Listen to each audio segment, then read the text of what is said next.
नमस्कार, स्वागत छ कार्यक्रम खोज खबरमा। म प्रसन्न ढुङ्गाना। समाजमा भएका हरेक घटनामा हाम्रो नजर, जनताको सूचना पाउने अधिकारको सम्मान हाम्रो अभियान। त्यसैले समुन्नत र समृद्धशाली समाजको यात्रा खोज खबरको अन्तिम अभिष्ट अनि गन्तव्य हो। विगतमा थुप्रै पटक आतंक फैलाएको स्वाइन फ्लू रोगको त्रास यसपटक पनि दोहोरिएको छ। छिमेकी राष्ट्र भारतमा केही समय अघि महामारीकै रूप लिएको यो रोगको संक्रमण नेपालमा पनि फैलिन थालेको छ। अहिले स्वाइन फ्लू संक्रमित केही बिरामीहरू चिकित्सकको सम्पर्कमा पुगेका छन्। खुलासीमा दिनहुँ हजारौं नेपाली र भारतीयको ओहोर दोहोर जस्ता कारणले नेपालमा स्वाइन फ्लूको भाइरस भित्रिएको विज्ञहरूको भनाइ छ। यो संक्रमणबाट पीडित भएका 236 जना मुलुकभरिका विभिन्न अस्पतालमा पुगेका छन्। यही संक्रमणका कारण 3 जनाको मृत्यु समेत भएको छ। के छ त वास्तविकता अनि कसरी बच्ने स्वाइन फ्लूबाट, हेरौं यो रिपोर्ट। नेपालमा स्वाइन फ्लूको बढ्दो त्रास। पछिल्लो साता मात्रै 3 जनाको मृत्यु। सबैलाई सतर्क हुन विज्ञहरूको सुझाव। विशेष गरी जाडो सकिएर गर्मी लाग्ने समय र गर्मीबाट चिसो सुरु हुने अर्थात् मनसुन सुरु हुने समयमा सरुवा रोगको प्रकोप बढ्ने गर्छ। यस समयमा सामान्यतया रुगा खोकी ज्वरो देखा पर्ने गर्छ।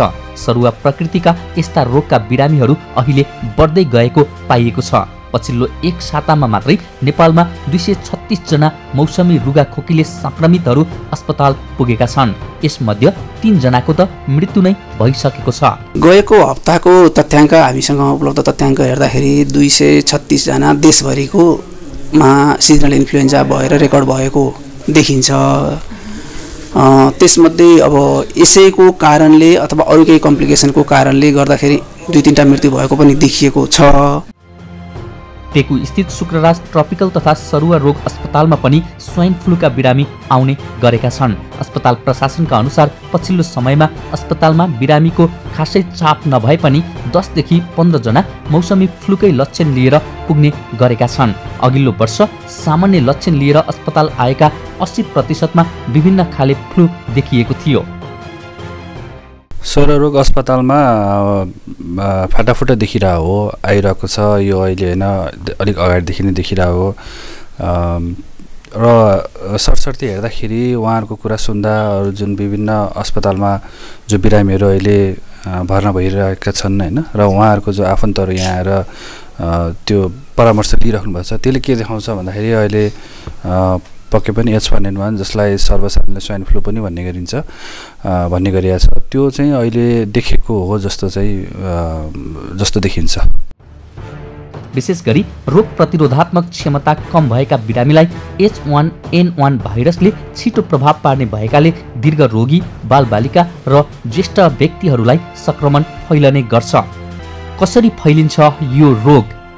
स्वाइन फ्लूको जटिलताको पहिलो लक्षण सास लिन कठिनाई हुनु हो। अन्य लक्षणमा रुगाखोकी, ज्वरो, माथिल्लो श्वास नलीको संक्रमण आदि हुन्। सामान्यतया रुगाखोकी जस्तै स्वाइन फ्लूको भाइरस पनि मुख्य रूपमा संक्रमित व्यक्तिले खोक्दा, हाच्छिउँ गर्दा, बोल्दा, मुखबाट निस्कने पानीका ससाना कणहरूको माध्यमले वातावरणमा फैलन्छ।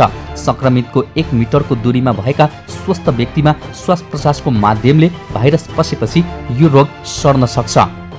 यो त अब हाम्रो लागि एक्सपेक्टेडै हो, आउँछ। जाडो महिना भयो, यहाँ मात्र होइन, भारतमा छिमेकी देश भारतमा पनि व्यापक छ। त्यो मात्र होइन, यो विकसित देश अमेरिका अथवा युरोपियन देशहरूमा पनि अहिले देखिरहेकै छ।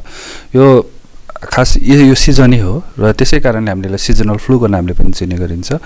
र नेपालमा पनि यो विगत केही दिनदेखि देखिरहेको हो, तर अहिले चाहिँ अलिकति मानिसहरू भर्ना भएको भन्ने कुराहरू चाहिँ अलिकति आइरहेको छ। त्यसले चाहिँ के देखाउँछ भन्दाखेरि पक्कै पनि यो व्यापक रूपमा फैलिरहेको छ। हो, संक्रमितहरूसँग हात मिलाउँदा संक्रमितले छोएको ठाउँमा छुँदा पनि यो रोग सजिलै सर्न सक्ने भएकाले पनि मानिसहरू बढी आतंकित छन्। संक्रमितको सम्पर्कमा आएको कुनै पनि वस्तुलाई छोएमा श्वास प्रश्वासको माध्यमबाट पनि स्वाइन फ्लू सजिलै सर्न सक्ने चिकित्सकहरू बताउँछन्। स्वाइन फ्लूको सुरुवाती समयमा उपचार लाग्ने भए पनि यो रोगबाट संक्रमित व्यक्तिको ज्यान जाने सम्भावना बढी हुने चिकित्सकहरूको भनाइ छ। स्वाइन फ्लूको प्रारम्भिक लक्षण रुगा खोकी लाग्ने, नाक बन्द हुने, थकाइ लाग्ने, खान मन नलाग्ने, टाउको दुख्ने। कसरी बस्ने? खाना अघि र पछि साबुन पानीले हात धुने, हाच्छिउँ गर्दा खोक्दा सफा रुमाल या कागजले नाक ढाक्ने, हात मिलाउँदा वा अँगालो मार्नुभन्दा नमस्ते गर्ने, पानी मजाले पिउने, रुगा खोकी लगायत लक्षण देखिए तत्काल उपचार गर्ने। मौसम परिवर्तनसँगै विभिन्न सरुवा रोगको प्रकोप बढ्ने गर्छ। स्वाइन फ्लू एक अर्कामा छिटो सर्ने रोग हो, तसर्थ सार्वजनिक ठाउँमा जाँदा मास्क लगाउने, खोक्दा वा हाच्छिउ गर्दा सफा रुमालले मुख छोप्ने, साबुन पानीले हात धुने, झोलिलो खानेकुरा खाने जस्ता उपाय अपनाउन सके यसबाट बच्न सकिने विज्ञहरू सुझाउँछन्। खोज खबरका लागि क्यामेरामा रूपेश यादवका साथ सरस्वती बस्नेतको रिपोर्ट। हो, स्वाइनमा रुगाखोकी जस्तै नाकबाट पानी बग्ने, हाच्छिउँ आउने, खोकी लाग्ने, तीव्र ज्वरो आउने, औषधि खाँदा समेत ज्वरो नघट्ने जस्ता लक्षण देखिने गर्छन्। यस्तै पखला लाग्नु, बान्ता हुनु, घाँटी खसखसाउनु, टाउको फुट्ला जस्तो हुनु, जिउ दुख्नु, बढी थाक्नु पनि स्वाइन फ्लूकै लक्षण हुन्। यदि यस्ता लक्षण देखिएमा तुरुन्त उपचार गर्नुपर्छ। अर्कातिर सरकारले पनि यसको संवेदनशीलताप्रति ध्यान दिन जरुरी देखिन्छ। कार्यक्रममा एकैछिन ब्रेकपछि धर्म प्रचार गर्ने संस्थालाई सरकारले नै कानुन विपरीत दिएको स्वीकृति सम्बन्धी थप प्रसङ्ग लिएर उपस्थित हुनेछौँ। हेर्दै गर्नुहोला।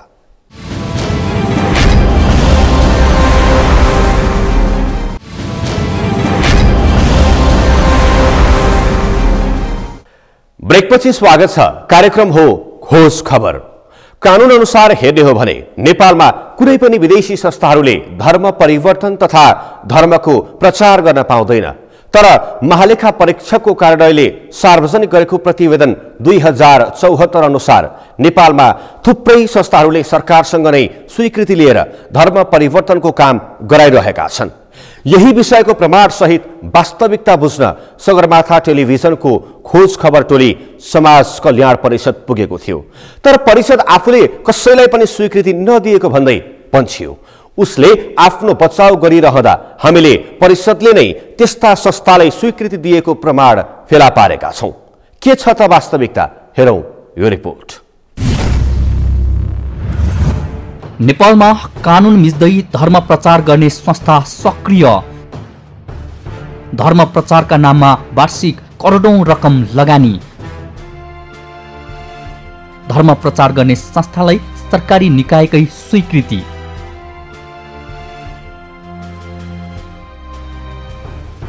गत मङ्सिर 14 देखि 17 गतेसम्म युनिभर्सल पीस फेडरेसनको आयोजनामा काठमाडौँमा एसिया पेसिफिक समिट चल्यो। समिटमा नितान्त क्रिस्चियन धर्म प्रचार सम्बन्धी काम भएको थियो। त्यो संस्थाबाट स्वयं प्रधानमन्त्री केपी शर्मा ओलीले समेत 1 लाख अमेरिकी डलरको पुरस्कार ग्रहण गरेका थिए। यसको सर्वत्र विरोध भएको थियो। धेरैले सरकारले क्रिस्चियन धर्मलाई प्रश्रय दिइरहेको छ कि भन्ने आरोप समेत लगाएका थिए। कार्यक्रम आयोजना गर्ने संस्था युनिभर्सल पीस फेडरेसनले समाज कल्याण परिषदसँग स्वीकृति लिएर काम गरेको थियो। धर्म प्रचारका नाममा गरिएको यो कार्यक्रम त पछिल्लो उदाहरण मात्रै हो। यस बाहेक पनि थुप्रै अन्तर्राष्ट्रिय गैर सरकारी संस्थाहरूले बकाइदा समाज कल्याण परिषदबाट स्वीकृति लिएर धर्म परिवर्तनको काम गराइरहेका छन्। यो विषयमा हामीले अन्तर्राष्ट्रिय गैर सरकारी संस्थालाई स्वीकृति दिने निकाय समाज कल्याण परिषदसँग जिज्ञासा राख्यौं। सामाजिक काम गर्ने र नेपालको हित गर्ने भनेर आएका संस्थालाई कार्यक्रम गर्न दिनुपर्ने परिषदको दाबी छ।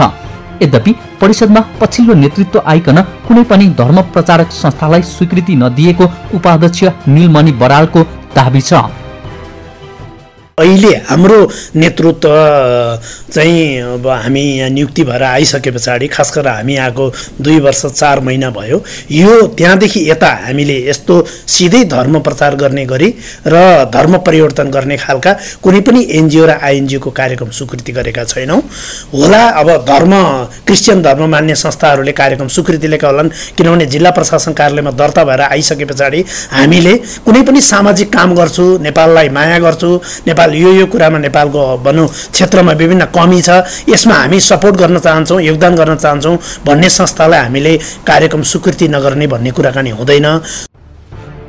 उपाध्यक्षज्यूले यसो भनिरहँदा भर्खरै मात्रै युनिभर्सल पिस फेडरेसनले गरेको एसिया पेसिफिक समिटको स्वीकृति समेत परिषदले नै दिएको रहस्य खुलेको छ। यता महालेखा परीक्षकको कार्यालयले पनि धर्म परिवर्तनको मुख्य लक्ष्य सहित भित्रिएका विदेशीलाई समाज कल्याण परिषदले स्वीकृति र अनुमति दिएको बताउँछ। समाज कल्याण परिषदमा दर्ता भएका सङ्घ संस्थाहरूले नेपालमा क्रिस्चियन धर्म विस्तारको लागि लक्ष्य राखेर काम गरेको बारेमा हामीले इङ्गित गरेका छौँ। सोमा विदेशी आइएनजिओ मार्फत पैसा 2015-16 मा 1 करोड 8 लाख र 16-17 मा 1 करोड 9 लाख चाहिँ उद्देश्य नै के छ भने त्यहाँ चाहिँ बाइबल पढाउने, पास्टरहरू पढाउने र दूरदराजको हाम्रो हिमाली क्षेत्रकोलाई चाहिँ टार्गेट गरेर मर्सी मिसनरी हिमालयज भन्ने संस्था मार्फत चाहिँ काम गराएको हामीले हाम्रो प्रतिवेदनमा उल्लेख गरेका छौँ। कानुन अनुसार हेर्ने हो भने नेपालमा कसैले पनि धर्म परिवर्तन तथा धर्मको प्रचार गर्न पाउँदैन। कसैले प्रलोभन वा जबरजस्ती धर्म परिवर्तन गरे समाज कल्याण ऐन 2034, समाज कल्याण परिषदबाट जारी भएको परियोजना सम्झौता सम्बन्धी निर्देशिका 2071, वैदेशिक सहायता नीति 2059 तथा मुलुकी अपराध संहिता 2074 विपरीत हुनेछ। अझ मुलुकी अपराध संहिताको परिच्छेद 9 दफा 158 अनुसार प्रलोभनमा धर्म परिवर्तन गरे 5 वर्षसम्म कैद र 50,000 जरिवाना वा दुवै सजाय हुन सक्ने व्यवस्था छ। विदेशी नागरिक धर्म परिवर्तनमा संलग्न रहे कैद भुक्तान गरेको 7 दिनभित्र देश निकाला गर्नुपर्ने उल्लेख छ। यसबाट नै प्रश्न हुन्छ कि धर्म परिवर्तन वा धर्म प्रचार गर्नु अपराध हो। महालेखा परीक्षकको कार्यालयको प्रतिवेदनमा लेखिए अनुसार पनि नेपालमा थुप्रै संस्थाहरूले परिषदबाटै स्वीकृति लिएर धर्म परिवर्तनको काम गराइरहेका छन्। प्रतिवेदनमा भनिएको छ, नयाँ पादरीलाई प्रशिक्षित गर्दै सबै हिन्दूलाई पादरीमा रूपान्तरण गर्ने विषयमा पृष्ठभूमिमा उल्लेख भएको भिजन नेशनल नामक अन्तर्राष्ट्रिय गैर सरकारी संस्थाबाट निरन्तर सहयोग प्राप्त गरी सन् 2008 देखि सञ्चालनमा रहेको मर्सी मिसन हिमालयज नामक संस्थाले सो अन्तर्राष्ट्रिय गैर सरकारी संस्थासँग सन् 2015-16 का लागि रु 1 करोड 8 लाख र 2016-17 का लागि रु 1 करोड 9 लाखको सम्झौता गरेको छ। यो विषयमा बुझ्दा परिषदका उपाध्यक्ष नीलमणि बराल यस अघि नै भएको सबै कुराको जिम्मेवारी अहिलेको नेतृत्वले लिन नमिल्ने भन्दै उन्किए। यसमा मलाई लाग्छ यो स्वार्थको आधारमा समाज कल्याण परिषदले यसलाई भित्र कुनै भेस्टेज इन्ट्रेस्ट लिएर दर्ता गरेको वा दर्ता नगरेको भन्ने मलाई लाग्दैन, मलाई त्यस्तो लाग्दैन। तर अब जहाँसम्म नेपाल सरकारले समाज कल्याण परिषदले मात्रै यो स्वीकृति गर्ने होइन, सहसचिव महिला मन्त्रालयको अध्यक्षतामा 7 वटा मन्त्रालयका लाइन मिनिस्ट्रीहरू समेत बसेर सहजीकरणको मिटिङ बस्छ। त्यहाँ यदि मन्त्रालयले यो साँच्चै विशुद्ध धर्म प्रचारको नेपालको ऐन कानुन अनुसार मिल्दैन भनेर त्यहाँ पनि रोक्न मिल्छ, त्यो रोकिएको देखिँदैन। अब अगाडिको कुरा मैले सबै त्यतिखेर भएको कुराको अब दोष जतिको मैले अहिले जिम्मेवारी लिन त मिल्दैन, तर हामी जब जिम्मेवारी पाएर आइसके पछाडि चाहिँ हामीले सिधै धर्म प्रचार गर्ने संस्थाहरूलाई चाहिँ हामीले रोक लगाएका छौँ र रोक लगाउने प्रक्रियामा हामी अगाडि बढाएका छौँ। उनले यसो भनिरहँदा नेपालमा अझै पनि Tear Fund, Maryknoll Father and Brothers, Vision National, Mercy Mission Himalayas लगायत संस्थाले क्रिस्चियन धर्म प्रचार गरिरहेका छन्। यो विषयमा महालेखा परीक्षकको कार्यालयले समेत समाज कल्याण परिषदलाई सचेत गराएको थियो। हामीले अवस्था यस्तो छ, यसरी चाहिँ यही उद्देश्य यस्तो किसिमले उद्देश्य राखेर सोझा साझा अथवा दूरदराजका मानिसहरूलाई धर्म परिवर्तनकै उद्देश्य राखेर गरेको अवस्थालाई हामीले दर्शाएका छौँ र सो कुराहरू हामीले समाज कल्याण परिषदको रिपोर्टमा राखेका छौँ र यसमा अब समाज कल्याण परिषदले यसलाई कुन किसिमले अगाडि बढेको छ त्यसको जवाफ र प्रतिक्रिया हालसम्म प्राप्त भएको छैन। महालेखा परीक्षकको कार्यालयले यसबारे औँला उठाए पनि समाज कल्याण परिषद भने मौन छ। अझ महालेखाको प्रतिवेदन बारे नै बेखबर जसरी बसेको छ परिषद।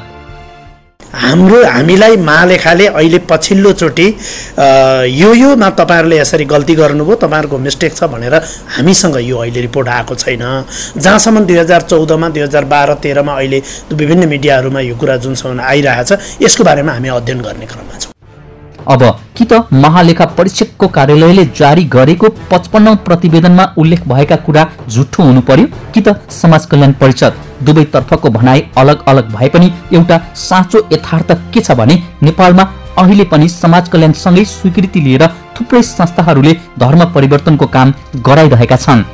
ब्युरो रिपोर्ट, खोज खबर।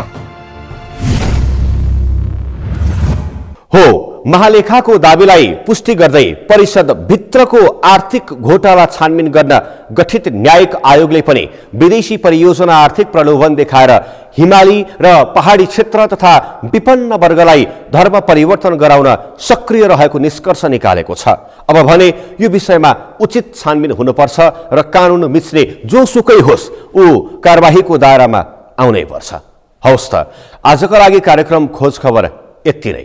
कार्यक्रम खोज खबरका विषयमा कुनै पनि प्रतिक्रिया छन् भने हामीलाई khojkhabar@sagarmatha.tv मा इमेल गर्न सक्नुहुनेछ अथवा फोन नम्बर 0157060774 मा फोन पनि गर्न सक्नुहुन्छ। लुकेका र लुकाइएका खबर निरन्तर जारी छ। नेपालको पहिलो न्युज च्यानल सगरमाथा टेलिभिजन हेर्दै गर्नुहोला। नमस्कार।